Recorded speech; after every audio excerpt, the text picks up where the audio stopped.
जहां आप सल्लल्लाहु अलैहि वसल्लम का गुंबद खिजरा है, गुंबद खिजरा के नीचे जहां हुजूर का पाक रोजा है, वहां आप सब और हम सब जानते हैं कितनी कब्रें हैं? तीन पाक कब्रें हैं ना।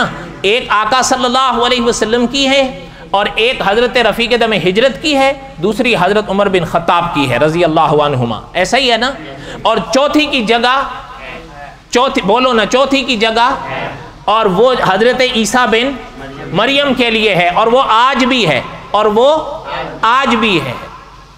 और ये आप तब सुनिएगा, अल्लाह ताला जिंदगी नसीब फरमाए। ये वो हुजूर की हदीस है, मिर्जा कादियानी ने जिस हदीस को सही लिखा है।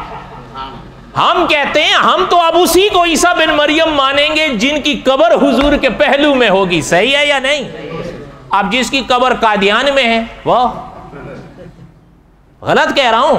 उसने कहा है कि ये उसने लिखा है, इसे कहा नहीं, लिखा है कि ये हुजूर की हदीस सही है, और वाकई सही है। हुजूर ने फरमाया मेरे ईसा बिन मरियम मेरे रोजे में दफन होंगे।